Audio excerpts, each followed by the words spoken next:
이 시간 말씀을 나눌 때에 우리 모두에게 은혜가 되게 하시며 그 말씀이 나의 말씀이요 하나님의 말씀 되게 하시옵소서. 감사하고 거룩하신 예수님의 이름으로 기도 올리옵나이다. 아멘. 네.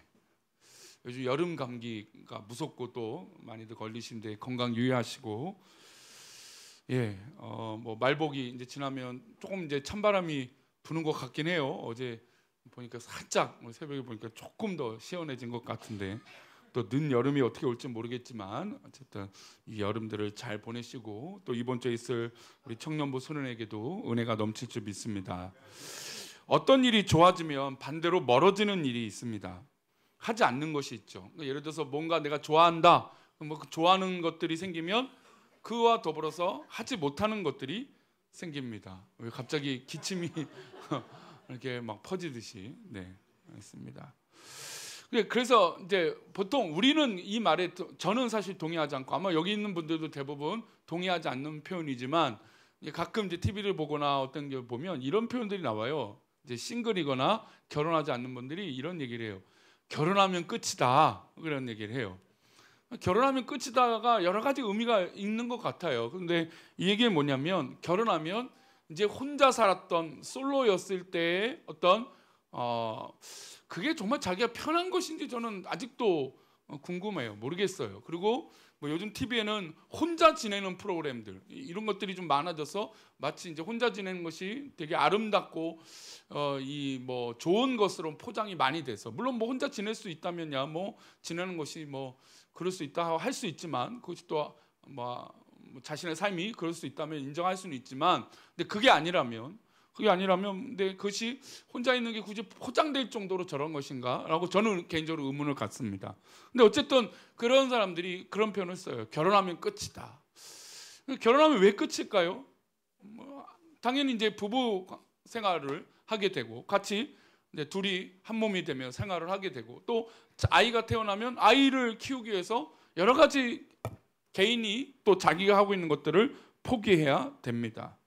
결혼하게 되면 예를 들어서 친구들과 우정이 좋다가 되고, 또 남자친구나 여자친구가 생기면 뭐 애인이 생기거나 뭐 연애를 하거나 뭐 결혼하게 되면 당연히 이제 친구들하고 조금 멀어질 수밖에 없죠. 그리고 한동안 안 만나게 되고, 또 나중에 뭔가 좀 여유가 생기면 그제서야 만나기도 합니다. 왜냐하면 사랑하는 사람과 가까워지면 반대로 멀어지는 것들이 생기기 때문이죠. 아이가 한 가정에 태어나면 어떻습니까? 다른 것들을 포기해야 되죠. 아무래도 아이를 위해서 집중하게 되고, 아이를 사랑하게 자신들이 해왔던 것들을 하지 못하게 됩니다. 그렇죠. 아이가 태어나면 원래 아내도 또 남편도 자기가 갖고 싶은 것들이 있다면, 또 자기가 입고 싶은 옷도 있다면 자기가 다 살 수 있을까요? 못하죠. 이제부터 누구를 위해서 사게 돼요? 자녀들을 위해서 사게 됩니다. 할머니 할아버지도 그렇고 또 부모들도 그렇고, 뭐 어디 마트를 가나 뭐 상점을 가나 어디 백화점을 가도 누가 어떤 것이 제일 먼저 눈에 들어와요? 아이들의 옷이 제일 먼저 들어오게 됩니다. 그렇죠. 그러니까 뭔가 사랑하는 존재, 내가 아끼는 존재, 뭔가 내가 신경 쓰는 것들이 생기면 그만큼 반대로 포기하고 하지 않는 것들이 생기는 것입니다. 근데 요즘의 문제는 바로 여기 있죠. 하지 못하고 멀어진 것에 자꾸 너무 초점이 맞춰진다는 거예요. 당연히 부부가 돼서 누려지는 것들이 더 크고, 아이가 생겨서 더 큰 사랑과 은혜가 넘치는데, 오히려 하지 못하는 것에 너무 부각이 돼서 그것이 마치 자기를 억누르는 것처럼 표현을 요즘은 하고 있다는 것이죠. 뭔가 하려면 포기해야 돼요. 이제 살을 빼려면 뭘 하지 말아야 될까요? 야식을 먹지 말아야죠. 아닌가요? 저는 야식만 안 먹어도 좀 체중 관리가 잘 됩니다. 운동을 또 이제 매주 하니까. 근데 이제 가끔 야식을 먹어요. 근데 오늘 제가 지금도 아직도 놀라고 있는데, 화면을 보고 깜짝 놀랐어요. 제가 어제 뭘 먹었게요? 라면을 먹었어요. 제가 짜장라면을 소실적 되게 잘 끓이거든요. 그래서 아내가 연애하면서도 그렇고 결혼하면서도 가끔 제가 끓여주는 짜장라면을 참 좋아했어요. 그래서 어제 밤에 아내가 늦은 시간인데 짜장면이 먹고 싶다는 거예요. 그 주일날 끓이는 라면 있잖아요. 그 라면이 먹고 싶다는 거예요. 그래서 그래 알았어요. 내가 오랜만에 실력 발휘를 하겠다는데, 집에 라면이 2개가 있었어요. 몇 개를 끓였을까요? 두 개를 끓인 거죠. 끓이면서 에이 그래 한 젓가락만 먹지. 그런데 제가 거의 한 개 반을 혼자 다 먹고. 근데 아침에 대회를 드리고 여기 몰랐어요. 씻을 때도 몰랐는데 강단에 딱 써보니까 지금 어디가 부어 있어요? 느껴지세요? 저는 제가 느껴져요. 눈이 이렇게 부어 있어요.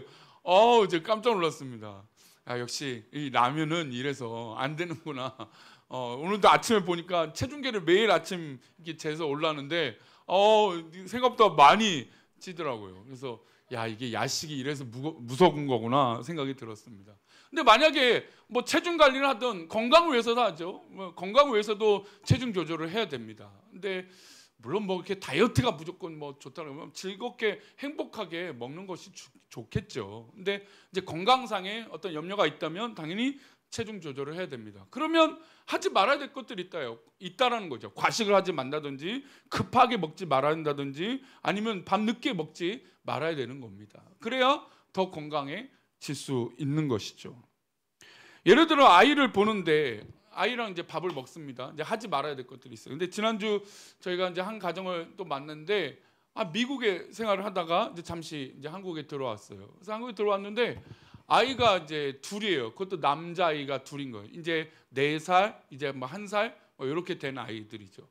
근데 남자아이들이 얼마나 당연히 뭐 여자들도 그렇지만 아이들이 얼마나 이게 잘 움직이고 또 이 초보 부부가 아이를 보는데 쉽지 않았겠죠. 근데 그날 이제 같이 보는데 여지없이 저희는 아이들을 보면서 안아주고 하니까 이 두 사람이 계속 감격하고 어찌할지 모르는 거예요. 왜냐면 미국에 있을 때 누군가 도와주는 사람이 없으니까 한국에 돌아오는데 뭐 할머니 할아버지는 그냥 뭐 매일 이렇게 도와주기도 하고 어디 식당 가면 이렇게 우리 한국 분들은 다 안아주고 돌봐준다라는 거예요. 저희는 뭐 계속 뭐 먹는 내내 뭐 안아주고 놀아주고 한 바퀴 뛰어오고 막 그러니까 이 부모가 감사하다는 얘기를 연속해서 계속 하는 거죠. 그러면서 이렇게 편안하게 밥 먹는 게 미국에서는 있을 수 없었는데 한국에 와서 이렇게 한다. 참 고맙다라는 얘기를 하더라고요. 예, 그래요. 아이를 키우면 부모가 누릴 수 있는 것들, 하지 못하는 것들이 있죠. 그런데 이걸 가지고 나는 이걸 하지 못해. 나는 이래서 괴로워. 아이가 태어나서 난 이걸 못해. 그러면 그건 좀 이상한 거죠. 왜냐하면 사랑하는 존재가 있다면 그만큼 포기하는 그것은 뭔가 문제가 있다는 게 아니라 새로운 시작이기 때문이라는 것이죠. 무언가 좋아하는 것이 생기면 좋아하는 것만큼 포기해야 됩니다. 그래야 더 좋아지는 것이죠. 학생들은 이런 말이 참 늘 부담스러운데 공부를 잘 하려면 뭘 포기해야 돼요? 노는 것을 포기해야죠. 또 뭔가 성과를 이루고 싶으면 그 성과를 이루기 위해서 뭔가 포기를 해야 됩니다. 열심히 해야 되죠. 권태기라고 하는 말, 사랑이 식었다는 말은 참 좋을 때는 모든 것을 포기했다가 안 좋을 때는 포기하지 않는 모습 때문에 그런 마음을 느낀다는 겁니다. 어떤 시점이 지나면 점점 포기하지 않고 이기려고 한다는 거예요. 좋고 사랑할 때는 모든 게 허용되다가 뭔가 마음에 어려우면 이거 하나 지기 싫다라는 거죠. 그래서 다른 것으로 그 감정을 채우기도 하고 어려움이 그래서 발생되기도 합니다. 우리는 지금 행복한 믿음의 생활에 대해서 말씀을 쭉 나누고 있죠. 행복한 신앙의 삶. 그래서 그 행복한 신앙의 삶은 과연 어디에 있는가? 바로 믿음에 있다는 얘기를 지금 계속 매주 하고 있습니다. 진정한 믿음의 삶이 되려면 우리 삶에서 무언가 포기해야 되는데 그게 하지 말아야 될 것이 있습니다. 그것이 뭐냐면 오늘 본문의 주된 단어인 염려입니다. 그러니까 즉 믿음이 시작되면 염려는 사라져야 되는 단어라는 것이죠. 오늘 말씀은 이렇게 말합니다. 우리 베드로전서 5장 7절인데요. 함께 읽겠습니다. 너희 염려를 다 주께 맡기라. 이는 그가 너희를 돌보심이라. 너희 염려를 다 주께 맡기라. 이는 그가 너희를 돌보신다. 이 말씀은 이것을 좀 더 역으로 설명해 보면 주님의 돌보심을 경험하고 싶다면 뭘 하지 말라는 걸까요? 염려하지 말라는 것입니다. 베드로전서는 특별히 핍박으로 인해서 흩어진 유대인들에 대해서 편지를 썼습니다. 신앙인들. 그러니까 핍박이 너무 심해지니까 이 디아스포라라고 하는 유대인들이 또 믿음의 사람들이 흩어지기 시작한 거예요. 특별히 예루살렘의 수장이었던 이 베드로 사도는 이 흩어진 영혼들, 성도들 걱정 근심이 됐겠죠. 그런데 그 걱정과 근심 가운데 이런 표현을 쓰고 있는 거예요. 너희 염려를 다 주께 맡기라. 그가 너희를 돌보신다. 그런데 막상 생각해 보면 지금 이들이 흩어진 이유는 로마의 창칼을 피해서 도망친 거예요.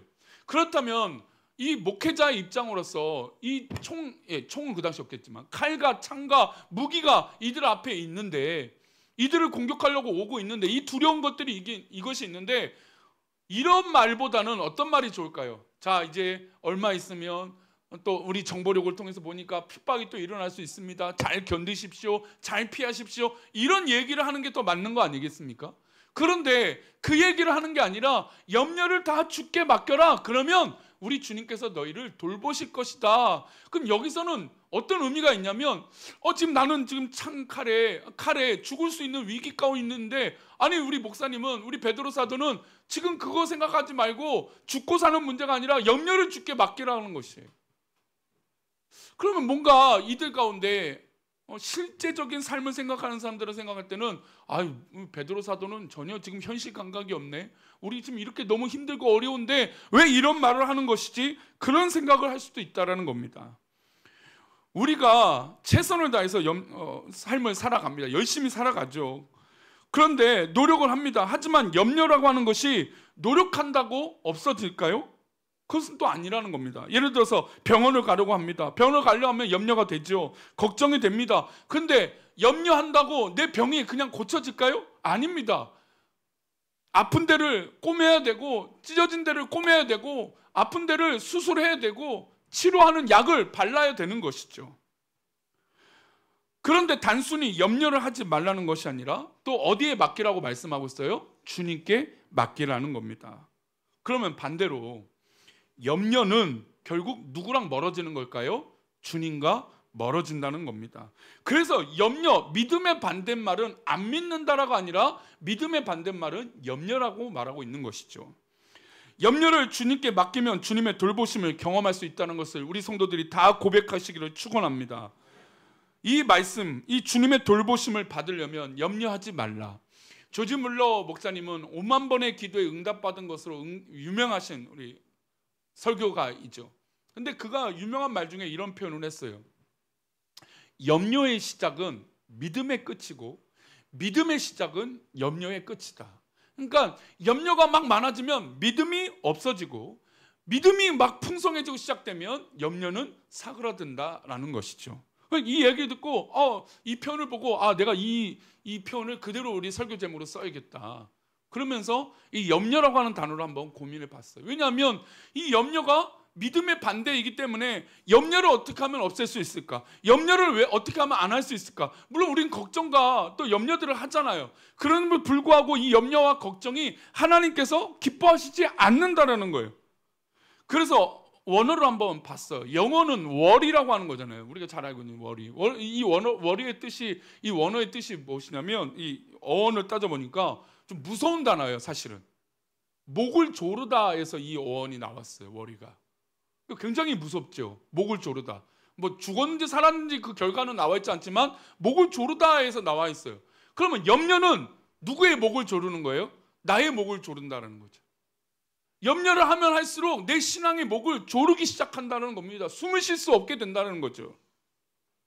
헬라어 원어로는 메림나오라고 하는 단어예요. 근데 이 단어는 두 가지 단어로 합성되어 있는데, 하나는 마음이라고 하는 단어와 하나는 나뉘다라고 하는 단어예요. 그러니까 염려를 하면 마음이 나뉜다라는 거예요. 더 이게 신앙적으로 해석을 하면 염려를 하면 믿음이 나뉘어진다라는 거예요. 내 마음이 나뉘어지니까 하나님 앞에 집중하지 못하게 된다는 것이죠. 그러니 오늘 방금 읽었던 베드로전서의 말씀을 이 헬라어 단어로 해석을 해보면, 한번 다시 띄워주세요. 우리 5장 7절. 너희 염려를, 그러니까 너희 마음이 나뉘어진 것을 다 주님께 맡겨라. 그가 너희를 돌보신다. 그러니까 즉 우리의 나뉘어져 있던, 흩어져 있는 마음을 다 주님께 모으면 주님께서 우리를 돌보실 것을 경험하게 된다는 것이죠. 우리의 흩어진 마음, 나뉘어진 마음, 이 염려된 마음들을 주님께 맡기라. 그리하면 주님의 돌보심으로 하나가 딱 될 것이다 라는 것을 경험하게 된다는 겁니다. 그러니 믿음이라고 하는 이 모습으로 생각하면, 온전한 믿음은 결국 마음이 하나가 되는 것이고, 그 마음이 하나 된 것으로 누구를 바라보는 걸까요? 오직 주님만 바라보는 것입니다. 그게 믿는 믿음이기 때문인 것이죠. 올림픽이나 월드컵을 하게 되면 온 나라 국민이 어느 나라를 응원할까요? 자기 나라를 응원하죠. 뭐 우리가 일본을 응원하겠습니까? 중국을 응원하겠습니까? 물론 가끔은 그럴 수 있어요. 저 상대방이 뭐 이겨야 우리나라가 뭐 유리해진다. 그러면 이제 막 우리가 이겼던 팀, 뭐 우리가 잘 상대할 수 있는 팀을 응원하기도 하지만 대부분 당연히 우리나라를 응원합니다. 근데 뭐 우리나라에서도 세계 1위 하는 선수도 있지만 그렇지 못하는 것도 있죠. 엄밀히 따지면 우리나라의 세계 축구 순위는 한 뭐 20위, 잘할 때는 뭐 20위권, 뭐 못할 때는 한 40위권. 그러니까 한 20, 30건이 우리나라의 축구 실력이 객관적인 평가입니다. 그러면 우리나라가 20, 30위니까 만약에 올림픽이나 월드컵을 하면 어느 순위가 되는 게 정확할까요? 예선 통과만 해도 잘한 것이죠. 그때 보통 그래서 이 국가대표 이 감독이 출사표를 남기는데 뭐라고 얘기하냐면 16강 진출이 목표입니다. 이게 무슨 얘기냐면 우리나라가 잘해서 예선 통과만 해도 우리나라의 실력에 맞는 것이다 얘기하는 거예요. 근데 거기다가 이런 얘기를 하는 거예요. 아, 우승하십시오. 4강에 올라가십시오. 이런 얘기하면 굉장히 부담스럽죠. 왜요? 있을 수 없는 얘기인 걸 우리가 아니까. 근데 이것이 한번 깨진 적이 있어요. 우리가 잘 알고 있는 언제입니까? 2002년 월드컵이죠. 월드컵에 할 때 뭐 유명한 히든크 감독이라는 거 데리고 모시고 와서 감독으로 세웠습니다. 근데 봤더니 연습 경기를 하는데 체코와 몇 대 몇으로 졌냐면 5대 0으로 졌어요. 5대 0. 그 히든크 감독의 별명이 뭐였냐면 5대 0이었어요. 그러니까 조롱거리였죠. 아, 뭐 저렇게 유명한 감독이 왔다고 했는데 연습 경기가 5대 0인 거예요. 야, 뭐 이렇게 비싼 연봉을 주고 와서 감독하라고 해도 이거 별로구나. 뭐 그랬겠죠. 당연히 우리나라의 실력을 아니까. 그런데 뭐 여러 가지 뭐 데이터를 보고 뭐 조사를 했더니 열심히 훈련시키고 뭐 무지막지하게 뭐 개인 트레이너를 시켜서 이렇게 실력이 올다는 거 나중에 평가지. 사실 그 당시에는 16강만 자국에서 펼쳐지니까 처음으로 16강만 지나가도 좋다라고 여겼던 것이죠.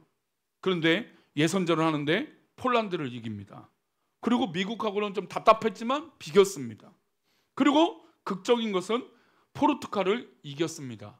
근데 사람들이 점점 이 의심에서 어떻게 될까요? 점점 믿음으로 바뀌기 시작해요. 어떤 믿음으로 바뀌냐면 야, 우리가 모여서 응원하고 야, 자국에서 열리는 이런 월드컵인데 즐기면 야, 우리 국가대표 선수들이 더 힘을 낸다더라. 잘한다더라. 그러니까 또 모이기 시작합니다. 점점 많이 모이니까 16강에 올랐을 때 어디를 만났습니까? 이탈리아를 만났죠. 뭐 이탈리아는 그 당시 절대 뭐 세 손가락 안에 드는 강팀이죠. 그 팀을 16강에 만났습니다. 근데 그 만난 팀을 상대로 모든 응원하는 우리 국민들이 질 거라고 생각했을까요? 이길 거라고 생각했을까요?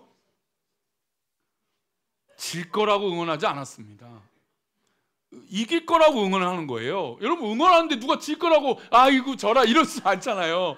이길 거라고 하는 거예요. 왜냐하면 예선전을 보니까 생각보다 잘하는 거예요.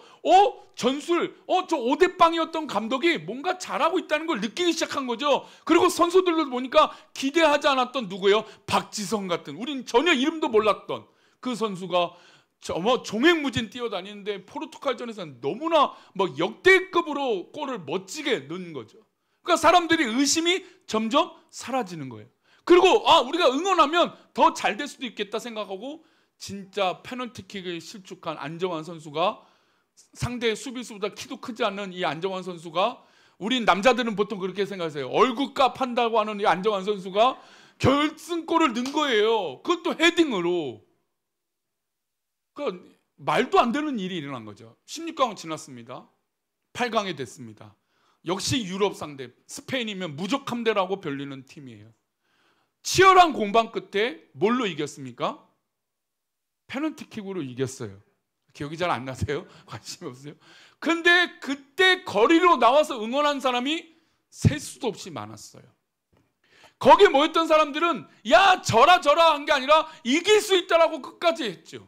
그리고 홍명보 감독, 지금 감독이 페널티킥을 마지막 골을 넣었을 때 온 국민이 기뻐했습니다. 4강을 가는 건 기적이죠. 우리나라가 역사적으로 그렇게 한 적이 없어요.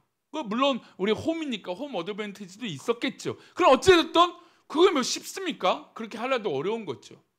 그런데 그 모든 순간마다 사람들은 질 거라고 염려하지 않았다는 거예요. 이긴다는 거죠. 그리고 4강 가서 지니까 그래도 잘했다라고 격려하는 거예요. 여기서 보면 사람들은 염려하지 않아요. 걱정하지 않아요. 모든 사람들이 손을 내려놓고 응원하는 모임이다. 그 모든 아스팔트 위에 빨간 옷을 입고 사람들이 그렇게 했던 것이죠. 이 모습을 보면서 저는 한 가지 느낀 것이 있었어요. 뭐냐면 바로 오늘 본문이에요. 우리가 걱정하고 염려하고, 그것도 내일도 아닌데, 그렇잖아요. 국가대표가 하는 그 축구가 내가 찹니까? 우리 가끔 그 운동하다가 골을 넣고 본다면, 아이고 내가 차면 저거보다 잘하겠다. 그렇게 하시는 분들 있잖아요. 그런 말 하시는 분들, 내가 던지면 더 잘 던지겠다, 내가 차면 더 잘 차겠다. 예, 그런 실수를 할 때도 있어요.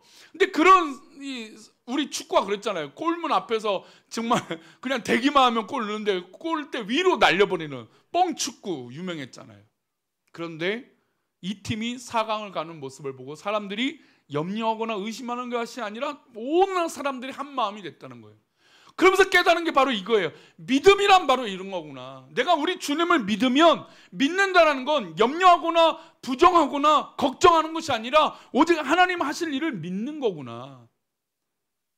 그리고 결과도 어떻습니까? 4강이 떨어졌잖아요. 여러분 4강에서도 이길 거라고 응원했잖아요. 근데 4강에 지고 나니까 뭐라고 응원합니까? 잘했다, 수고했다, 기적 같은 일이 일어났다, 이렇게 얘기한다는 거예요. 여러분 하나님께, 주님께 모든 걸 맡기면 바로 이것을 우리가 경험할 수 있다는 거예요. 지금은 어렵고 힘든 것은 맞지만 주님께 맡겼더니 주님께서 그 일을 이루고 계신다는 걸 느낀다는 거죠. 그러니까 결과가 어떠해도 어떻습니까? 감사할 수 있는 것이죠. 그러니 베드로 사도는 흩어져 있고 고난당하는 이 성도들을 향해서 염려하지 말아라, 모든 걸 주께 맡겨라, 그리하면 주님께서 너희를 돌보신 것을 경험하게 된다는 겁니다. 여러분 자녀를 키우거나 사랑하는 사람을 의심하면서 다가가지 않죠. 자녀를 향해서 의심하면서, 이 어린 아이를 보면서 의심하는 부모가 있겠습니까? 근데 그 의심이 깨지는 건 거짓말을 하기 순간부터예요. 근데 그것이 아니라면 믿어주죠. 왜? 우리 가족이니까, 사랑하는 자녀니까. 의심했던 것에서 한번 경험하고 나면 믿을 만한 사람이구나 라고 응원하게 됩니다. 계속 이길 것 같고 나중에 뭔가 실수해도 편이 되어주고 싶은 게 바로 이 관계라는 것이죠. 즉 우리가 예수님을 믿는데 염려하면 결국 우리는 예수님을 의심하게 되는 것입니다. 하나님께 맡기면 하나님의 인도하심을 경험하게 됩니다. 그러면 어떻게 신앙을 행복하게 할 수 있는가? 바로 이 염려를 주님께 맡기면 되는 것입니다.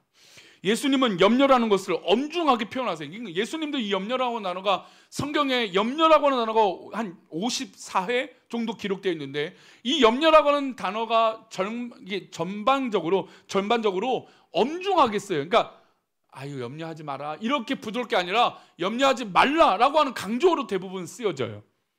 예수님도 그렇게 쓰십니다. 6장 27절이에요. 함께 읽겠습니다. 6장 27절 말씀 시작. 너희 중에 누가,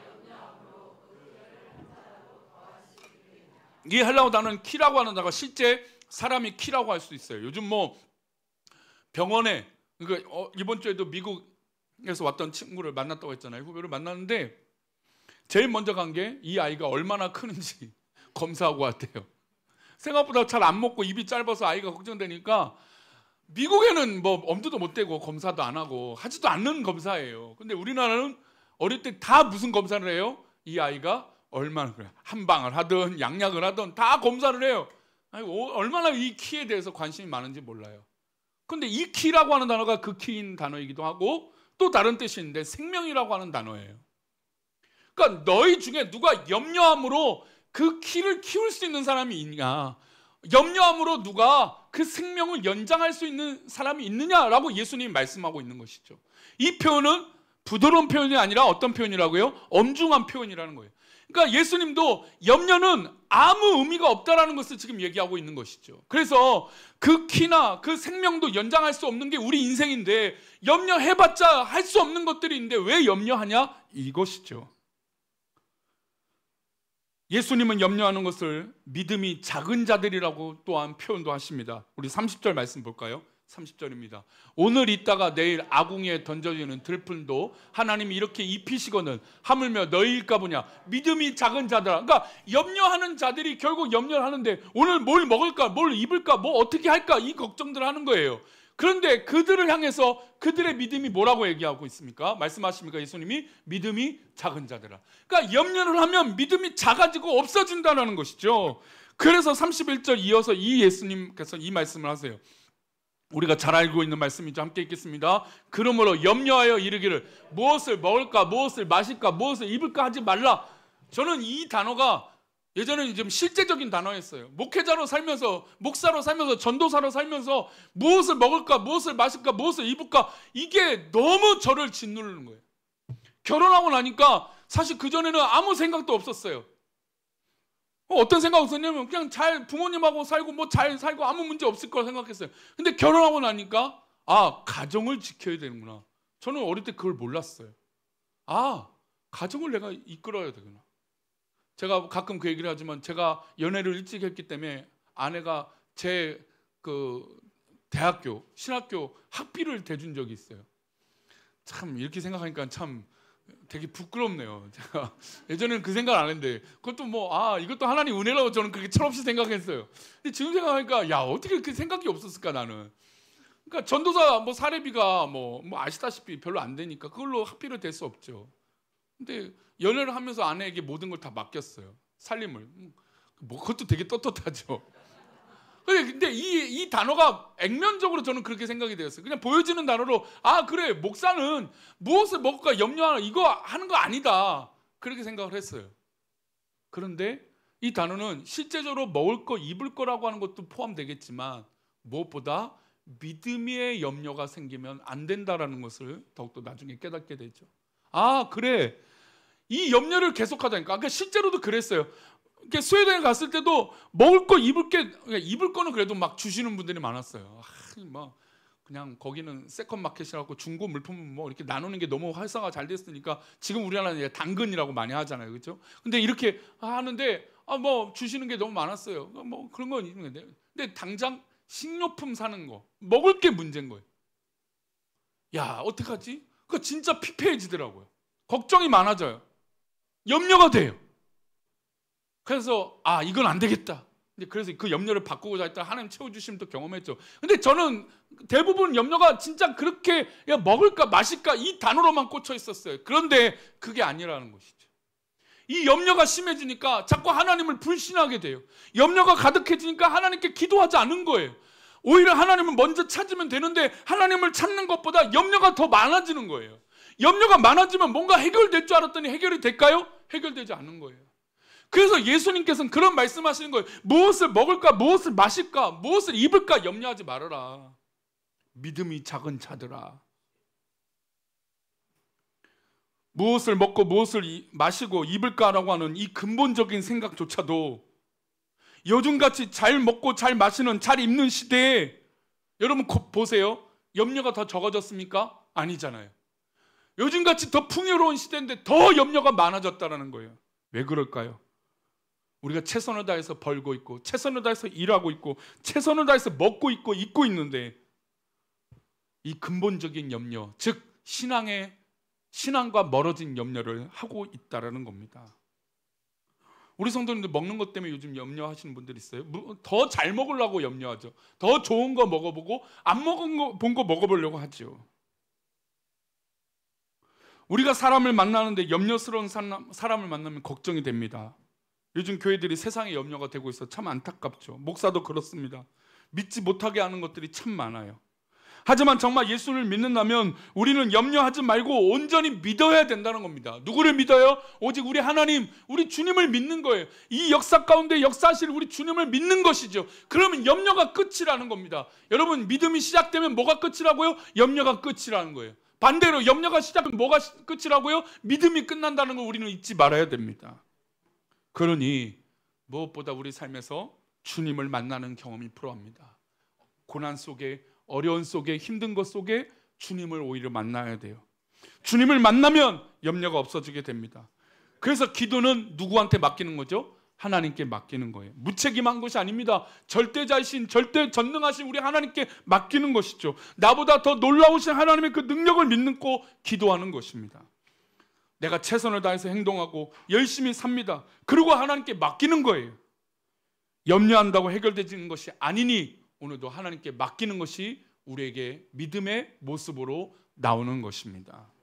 사랑하는 우리 예배를 드리는 우리 온 성도님들, 염려, 물론 목사로서 목사님 염려 얼마나 많은데 그거 하지 말라고 한다고 염려가 안 되겠습니까? 그러실지도 모르겠습니다. 그런데 우리 주님은 이 염려라고 하는 단어로 엄중하게 말씀하신다는 거 잊지 마십시오. 염려가 생기면 믿음이 작아진다는 것을 또 잊지 마십시오. 하나님이 우리 성도들을 돌보실 것입니다. 입히실 것입니다. 먹이실 겁니다. 인도하실 것입니다. 그 주님을 믿으시고 오늘도 승리하는 우리 주님의 믿음의 성도들 되시기를 축원합니다. 우리 모두 다 일어나셔서 우리 괴로울 때 주님의 얼굴 보라, 우리 후렴을 찬양합시다.